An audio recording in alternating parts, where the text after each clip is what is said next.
Acho que poderia ser melhor. Aí a gente vai discutir se o Renato Paiva é bom, se o David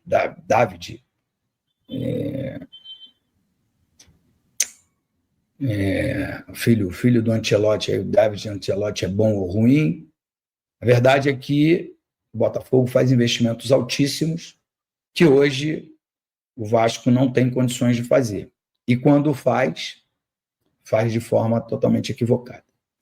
Mas, pessoal, falei aí 20 minutos mal, e agora eu pretendo falar os próximos 20 minutos, falar bem do nosso querido Clube de Regatas Vasco da Gama. Para isso, eu peço que você deixe seu like, se inscreva no canal, compartilhe, ajude a gente a crescer. A gente está parado, estacionado ali em 193 mil inscritos, e só com a ajuda de vocês a gente vai conseguir crescer. Eu tenho que agradecer demais aí a audiência.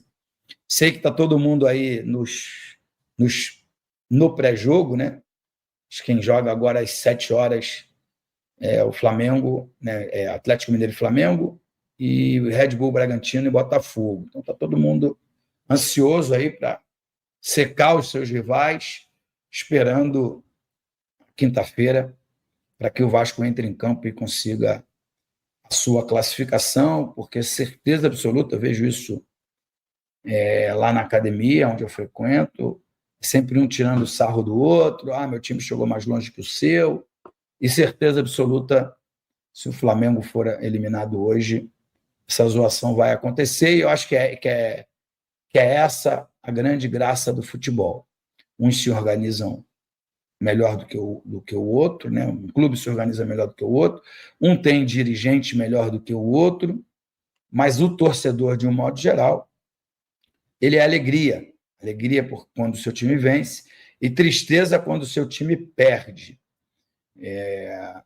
Hoje o torcedor do Vasco está triste porque não vê uma luz no fim do túnel, uma perspectiva de que o Vasco possa ser campeão de alguma coisa, né? Nem grande nem pequena. Nem grande e nem pequena. O que seria grande? Ganhar um Campeonato Brasileiro, uma Copa do Brasil, uma Libertadores, que são os campeonatos que os times aqui da cidade do Rio de Janeiro disputam. Que seriam coisas pequenas e que para o Vasco seriam gigantescas, né? Ganhar um Campeonato Carioca, ganhar uma Sul-Americana. Então, essas expectativas elas têm sido muito frustrantes para o nosso clube, mas amanhã, prometi que ia falar bem, vou começar a falar bem. Amanhã nós temos que ganhar. Eu tenho certeza absoluta que São Januário vai estar lotado, porque o torcedor do Vasco adora acompanhar o Vasco em loco, em São Januário, embora o jogo vá passar na televisão, mas eu tenho certeza que vai ser mais uma festa lindíssima, feita pelo torcedor vascaíno, tanto dentro quanto fora do campo, ali com o pessoal do Sambarreira e outros grupos de samba que se encontram ali para festejar o nosso Clube de Regatas Vasco da Gama, que nesse dia 21 completa, se eu não me engano, são 126, 127 anos de existência. Vocês sabem que eu sou ruim de matemática. Mas no próximo dia 21 de agosto, o Vasco faz aniversário e tenho certeza absoluta que o torcedor vascaíno quer de presente essa classificação às quartas de final da Copa do Brasil e, se possível, que o Vasco ganhe os seus próximos jogos no Campeonato Brasileiro para sair da incômoda zona de rebaixamento. Eu sei que o Vasco tem jogos a menos do que alguns times, que o Vasco com vitórias nesses jogos a menos, que se eu não me engano são jogos contra o Juventude e contra o Bahia, né? Se o Vasco conseguir essas vitórias, o Vasco sai da zona de rebaixamento e fica todo mundo mais contente, mais feliz. Mas hoje, nesse exato momento, o Vasco está na zona de rebaixamento e isso deixa o torcedor muito triste. Então vamos lá, uma possível escalação amanhã, já que o Vasco tem alguns desfalques, né? Eu vou dizer aqui qual time eu gostaria de ver em campo, né? Qual time eu acho que o Vasco deveria mandar a campo para conseguir essa vitória.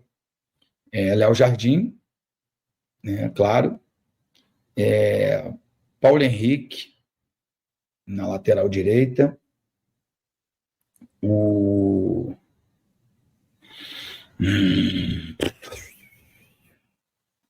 Um dos Lucas lá, ou Maurício Lemos e Luiz Gustavo. Eu acho que é sempre bom ter uma experiência, um experiente com um jogador mais rápido, mais jovem, porque o João Vitor está suspenso. E Lucas Piton na lateral esquerda. Acho que o Lucas Piton ainda pode ser muito útil ao Vasco, embora eu quisesse ver o Leandrinho mais vezes, mas acho que ele precisa estar mais motivado, ele precisa estar querendo um pouco mais. Antes dele ser emprestado lá para o mundo árabe, ele parecia querer um pouco mais. Eu vi ele entrar em um ou dois jogos aí ultimamente e não gostei. Mas eu gostaria de vê-lo, principalmente se o jogo tiver com um certo grau de dificuldade. Vamos para o meio-campo. Hugo Moura, Tietê e Thiago Mendes. Você vai falar, mas 3 volantes? Mas Tietê e Thiago Mendes chegam bem lá na frente. E por que a escalação deles? Porque aí eu botaria Felipe Coutinho como meia e daria mais liberdade para o Ryan ao lado do Verratti lá na frente. Eu acho que você daria um pouco mais de consistência no setor defensivo, que é sempre um problema para o Vasco. Daria um pouco de liberdade para o Felipe Coutinho, para ver se ele deslancha, se ele cria e faz com que o futebol dele volte a ser brilhante com a camisa do Vasco. E também não obrigaria muito o Ryan e o Verratti a voltar. Esses dois aí ficariam só com a obrigação de fazer os gols lá na frente. Esse seria o meu time. Embora